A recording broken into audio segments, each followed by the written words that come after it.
Hello everyone, my name is Monique, aka Chronically Cute, and I am coming to you guys today with an informational video about PICC lines.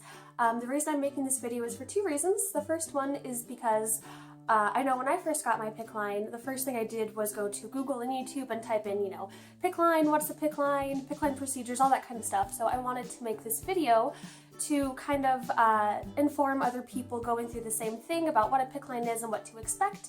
The second reason I'm making this video is because I wanted to show healthy people who usually don't have to go through stuff like PICC lines what it's like. And I have cystic fibrosis, so this is my 8th PICC line, so I've been around the block a few times. So I would like to kind of bring awareness to the issue and show other people what it's like who don't have to go through this. So yeah, I'm just gonna jump right into it. This is my PICC line. I have a little sleeve that goes over it to keep everything together. So I'm just gonna take that off real quick. So this is the whole thing. As you guys can see, I have 3 different tubes hanging off the end, and these are what I give myself medicine with. Now, a PICC line is basically a long-term IV, but with IVs, they have to be given in a hospital, and they only last a few days before they can hurt, or all kinds of stuff can happen with those. So this is basically a long-term IV. What a PICC line does is it allows you to give yourself IV antibiotics over a long period of time. I think they can last up to, I want to say like 2 months or so. The longest I've had one in has been about 1 month. Usually it lasts about 2 weeks to a month. And yeah, bring it a little closer so you guys can see. Not that scary. But what it is a little tube that, as you can see, goes through in my arm. And this tube actually travels through my arm all the way and rests right next to my heart. So when the IV antibiotics are administered, they go straight to my heart and are pumped throughout the rest of my body really quickly. And that's, again, different from an IV, because an IV is usually only like this long, and say if they put it like through your elbow where they usually do, the IV is just about that long, and it just gets pumped through your body that way. But with a PICC line, it just goes straight to the source, straight to the heart, and just gets all throughout your body really, really fast. Another thing about PICC lines is that this little tube here, they can also take blood through it. So if you're on a medicine like me, where you need to give blood every so often to make sure that all the levels are okay, they can do it without having to stick you over and over and over again, because they just take the blood right through the PICC line. So PICC lines are a really good tool for medical personnel to use when you need long-term IV antibiotics, but you can also do it when you go home as well. So the route I usually take is I go into the hospital for something, say like pneumonia, and they give me some IV antibiotics as soon as I get through a regular IV. Then they schedule a PICC line within a few days, and then as soon as I get the PICC line in, I'm pretty much safe to go home, so I can finish getting better at home instead of having to be cooped up in the hospital the whole time. And for someone like me who, well, for most people, I assume, hate having to be stuck in the hospital, it's a really, really cool thing to be able to do everything at home instead. So it turns a month-long hospital visit into maybe 4 days, and I really appreciate that I have that opportunity to do that. And IV antibiotics can be given by either yourself or a family member. I know when I first started getting PICC lines when I was about 13, my mom would do them for me, but as I got older, I figured I should probably learn how to do this stuff on my own. So it's really easy to learn how to give yourself the medication, and it's super easy to be super independent while on this. You're not hooked up to a bunch of machines. The only time you're kind of limited is when you're doing like an IV drip, which could take like half an hour, whatever. But otherwise you're free to continue to go to work or to go to school as long as, you feel up to it. So I really, I won't say I enjoy having PICC lines, but I enjoy having the option to have a PICC line instead of having to be stuck at the hospital. Alright, so now I'm going to show you guys how I give myself medicine through the IV. So I have a line right here. First thing you do is you take this little clip off, otherwise nothing will go through, and that's kind of the opposite of what you want. And then this is a syringe full of just regular saline solution, so basically nothing. You use these to flush out the lines and make sure that everything's going through. Also, you use these between different antibiotics to make sure they don't come in contact with each other. So, take a handy dandy alcohol swab, and you clean this little knobby thing. Again, I'm sure there's a word for this. I don't know what it is. Knobby thing works. And then you take this syringe, and there's a little air pocket inside of it. So what you do is you pull down first and then pull up to get rid of the air pocket. And then you just twist it on the cap and then go through. Very simple.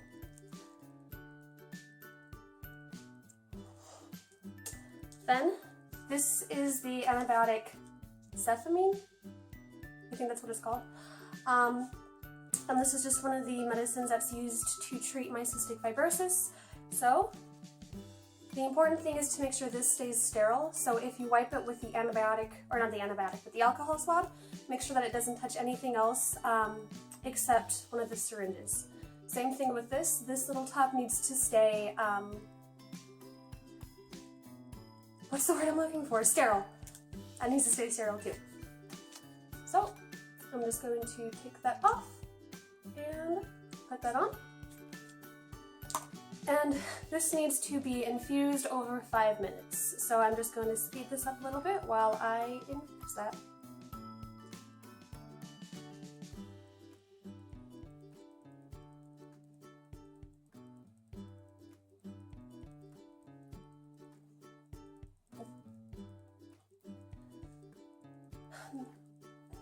In case any of you guys are wondering, I cannot feel this.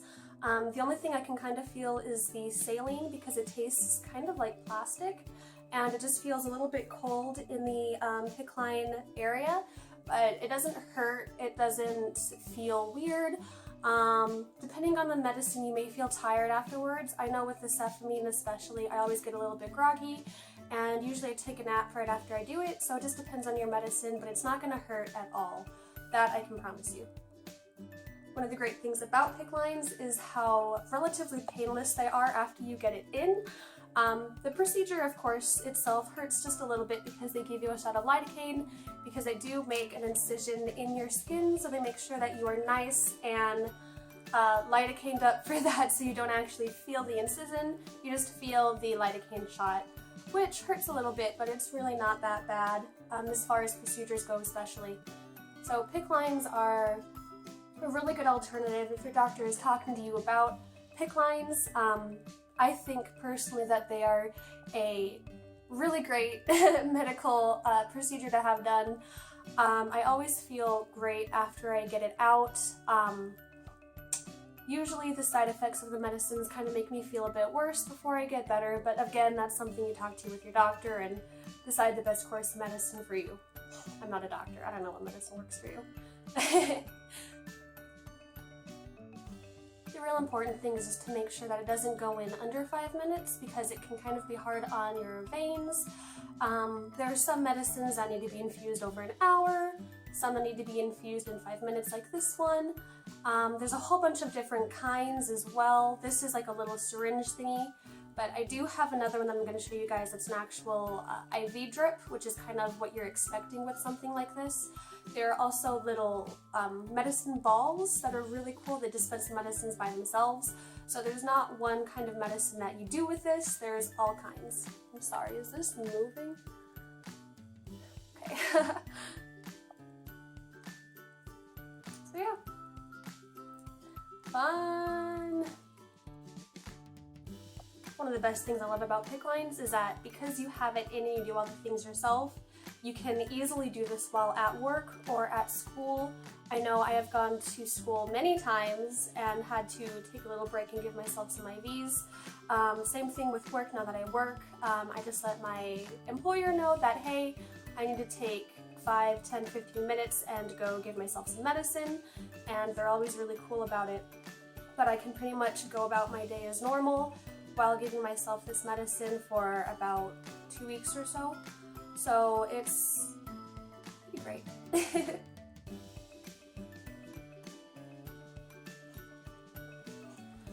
Another great thing is that if you have a PICC line, it's really easy to be independent while on the PICC line. One of the things I hate most about being cooped up in the hospital is everyone does everything for you. So you have someone there to give you your breathing treatment, someone there to give you your IV medicine, someone's always there to do stuff for you, and I hate that. So one of the great things about PICC lines is that it's very easy to be independent and you can just do it all yourself.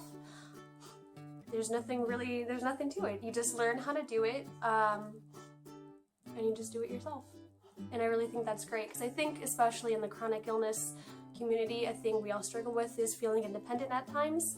So I think it's really important to give you something that you can do yourself and give you a sort of feeling of accomplishment and independence, because a lot of us don't have that. And that's something that I really appreciate about being able to have a PICC line.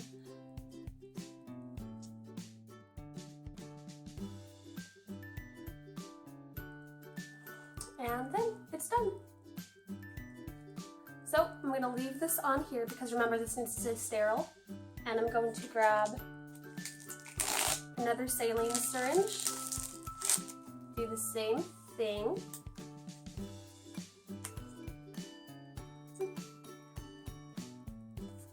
Just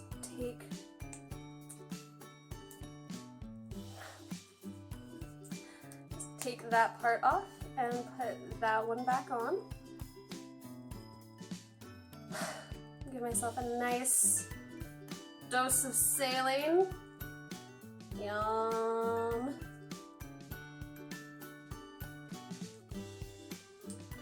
And then the next thing I'm gonna do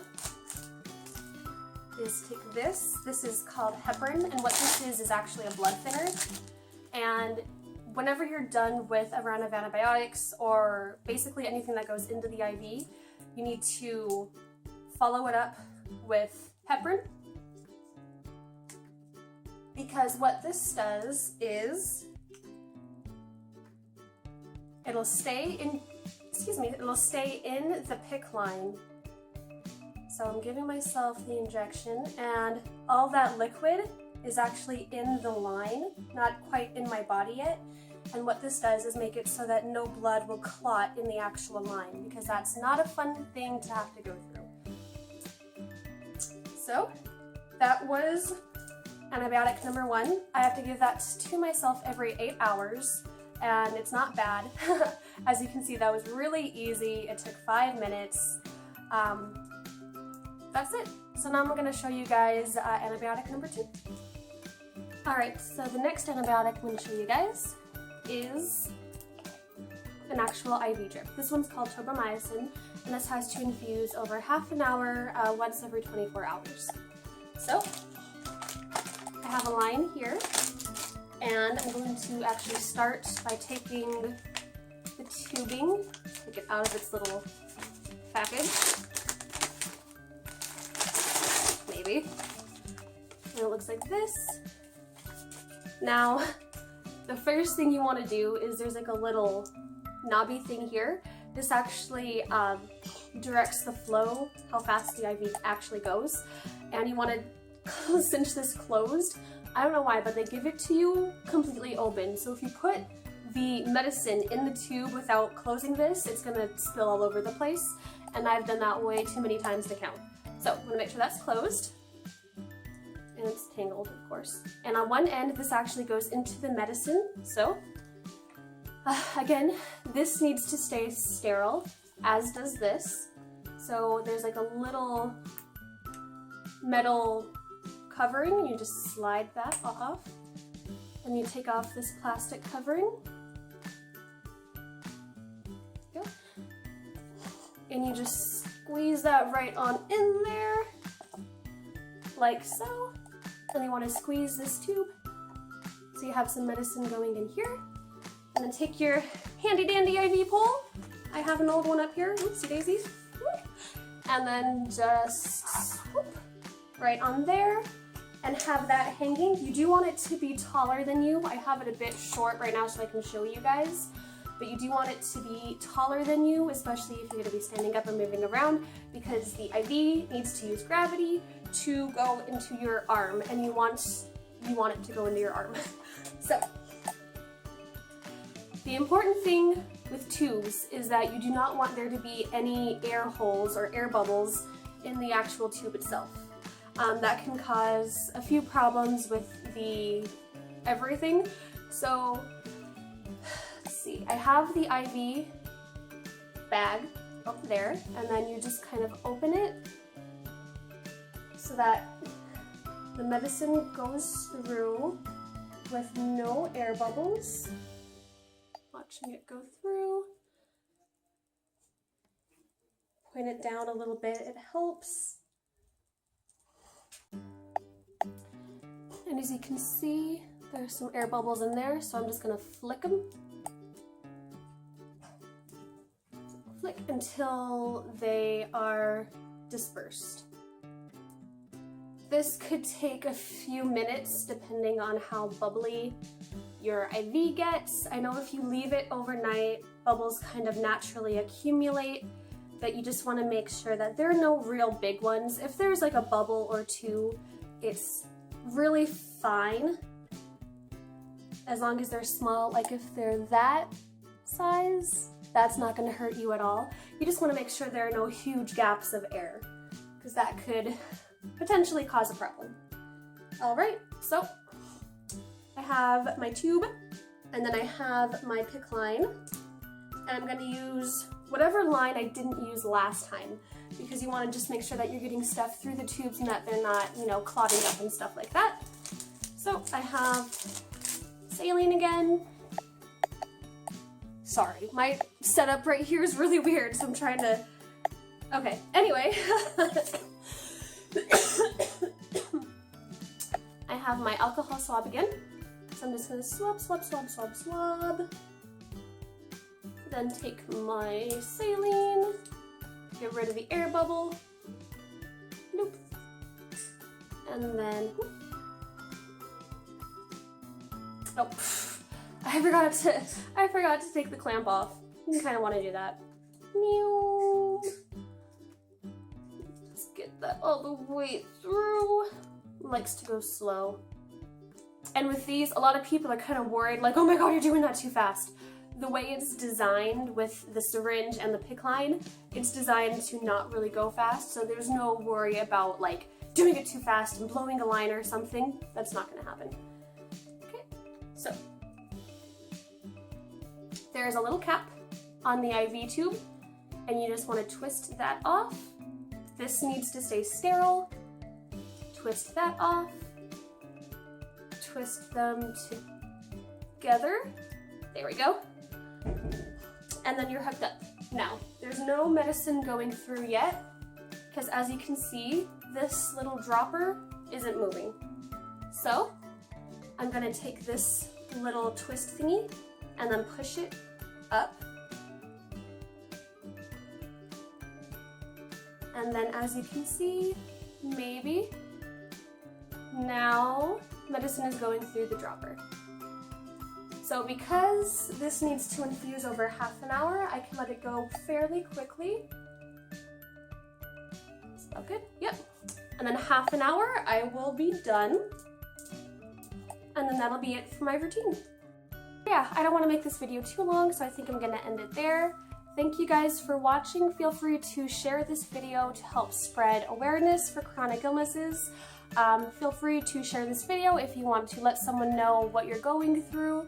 I know it's kind of hard to let people understand quite what it is that you have to go through all the time, and something like this can maybe help. And I hope this video helped you if you're kind of, you know, maybe considering having to get a PICC line, or if it's something that happened in the future. I hope this video could maybe help you. Like I said before, I really enjoy having the opportunity to have a PICC line as opposed to basically anything else, and it's nothing to be worried of. It's just something we have to deal with, right? Alright, so I hope you guys have a great day, and thank you for watching. Bye!